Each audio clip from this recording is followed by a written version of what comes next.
The Book of Genesis.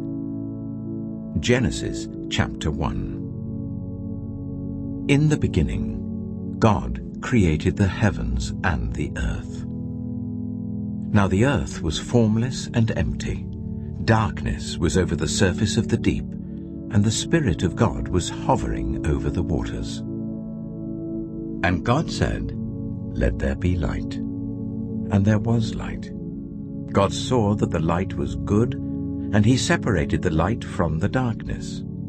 God called the light day, and the darkness he called night. And there was evening and there was morning, the first day. And God said, "Let there be a vault between the waters to separate water from water." So God made the vault and separated the water under the vault from the water above it. And it was so. God called the vault sky, and there was evening and there was morning, the second day. And God said, "Let the water under the sky be gathered to one place, and let dry ground appear." And it was so. God called the dry ground land, and the gathered waters he called seas. And God saw that it was good. Then God said, "Let the land produce vegetation, seed-bearing plants, and trees on the land that bear fruit with seed in it, according to their various kinds." And it was so. The land produced vegetation, plants bearing seed according to their kinds, and trees bearing fruit with seed in it according to their kinds. And God saw that it was good. And there was evening and there was morning, the third day. And God said, "Let there be lights in the vault of the sky, to separate the day from the night, and let them serve as signs to mark sacred times and days and years. And let them be lights in the vault of the sky to give light on the earth." And it was so. God made two great lights, the greater light to govern the day, and the lesser light to govern the night. He also made the stars. God set them in the vault of the sky to give light on the earth, to govern the day and the night, and to separate light from darkness. And God saw that it was good. And there was evening, and there was morning, the fourth day. And God said, "Let the water teem with living creatures, and let birds fly above the earth, across the vault of the sky." So God created the great creatures of the sea, and every living thing with which the water teems and that moves about in it according to their kinds, and every winged bird according to its kind. And God saw that it was good. God blessed them and said, "Be fruitful, and increase in number, and fill the water in the seas, and let the birds increase on the earth." And there was evening, and there was morning, the fifth day. And God said, "Let the land produce living creatures according to their kinds, the livestock, the creatures that move along the ground, and the wild animals, each according to its kind." And it was so. God made the wild animals according to their kinds, the livestock according to their kinds, and all the creatures that move along the ground according to their kinds. And God saw that it was good. Then God said, "Let us make mankind in our image, in our likeness, so that they may rule over the fish in the sea and the birds in the sky, over the livestock and all the wild animals, and over all the creatures that move along the ground." So God created mankind in his own image. In the image of God he created them, male and female he created them. God blessed them and said to them, "Be fruitful and increase in number. Fill the earth and subdue it. Rule over the fish in the sea and the birds in the sky, and over every living creature that moves on the ground. Then God said, I give you every seed-bearing plant on the face of the whole earth, and every tree that has fruit with seed in it. They will be yours for food, and to all the beasts of the earth and all the birds in the sky and all the creatures that move along the ground, everything that has the breath of life in it, I give every green plant for food. And it was so. God saw all that he had made, and it was very good.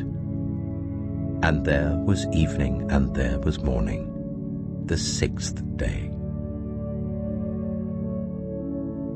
The Gospel according to John.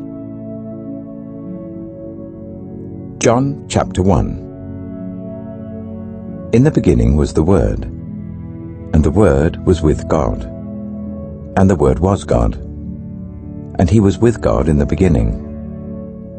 Through him all things were made. Without him nothing was made that has been made. In him was life, and that life was the light of all mankind. The light shines in the darkness, and the darkness has not overcome it.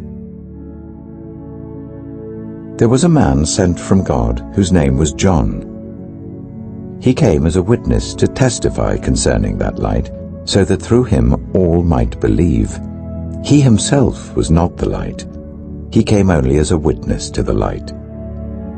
The true light that gives light to everyone was coming into the world. He was in the world, and though the world was made through him, the world did not recognize him.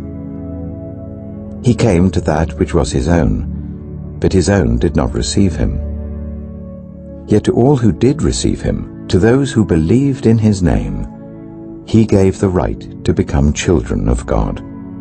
Children born not of natural descent, nor of human decision or a husband's will, but born of God. The Word became flesh and made his dwelling among us. We have seen his glory, the glory of the one and only Son who came from the Father, full of grace and truth. John testified concerning him. He cried out, saying, This is the one I spoke about when I said, He who comes after me has surpassed me because he was before me. Out of his fullness we have all received grace, in place of grace already given. For the law was given through Moses, grace and truth came through Jesus Christ. No one has ever seen God, but the one and only Son, who is himself God and is in the closest relationship with the Father, has made him known. Now this was John's testimony when the Jewish leaders in Jerusalem sent priests and Levites to ask him who he was. He did not fail to confess, but confessed freely, I am not the Messiah. They asked him, Then who are you? Are you Elijah? He said, I am not. Are you the prophet? He answered, No. Finally they said, Who are you? Give us an answer to take back to those who sent us. What do you say about yourself? John replied in the words of Isaiah the prophet, I am the voice of one calling in the wilderness, make straight the way for the Lord. Now the Pharisees who had been sent questioned him. Why then do you baptize, if you are not the Messiah, nor Elijah, nor the prophet? I baptize with water, John replied. But among you stands one you do not know.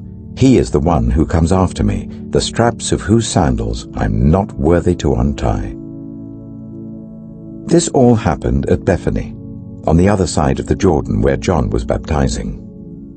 The next day, John saw Jesus coming towards him and said, Look, the Lamb of God who takes away the sin of the world. This is the one I meant when I said, A man who comes after me has surpassed me because he was before me. I myself did not know him, but the reason I came baptizing with water was that he might be revealed to Israel. Then John gave this testimony: I saw the Spirit come down from heaven as a dove and remain on him.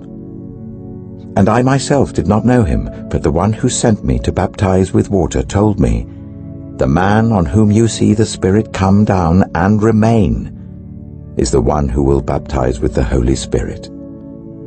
I have seen and I testify that this is God's chosen one. The next day John was there again with 2 of his disciples. When he saw Jesus passing by, he said, Look, the Lamb of God. When the 2 disciples heard him say this, they followed Jesus. Turning round, Jesus saw them following and asked, What do you want? They said, Rabbi, which means teacher, where are you staying? Come, he replied, and you will see. So they went and saw where he was staying, and they spent that day with him. It was about 4 p.m. Andrew, Simon Peter's brother, was one of the 2 who heard what John had said and who had followed Jesus. The first thing Andrew did was to find his brother Simon and tell him, We have found the Messiah, that is, the Christ. And he brought him to Jesus. Jesus looked at him and said, You are Simon, son of John. You will be called Cephas, which when translated is Peter. The next day Jesus decided to leave for Galilee. Finding Philip, he said to him, Follow me. Philip, like Andrew and Peter, was from the town of Bethsaida. Philip found Nathanael and told him, We have found the one Moses wrote about in the law, and about whom the prophets also wrote, Jesus of Nazareth, the son of Joseph. Nazareth?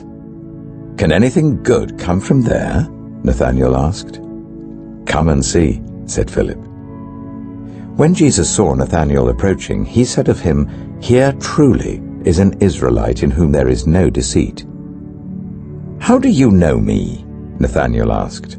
Jesus answered, I saw you while you were still under the fig tree before Philip called you. Then Nathanael declared, Rabbi, you are the Son of God. You are the King of Israel.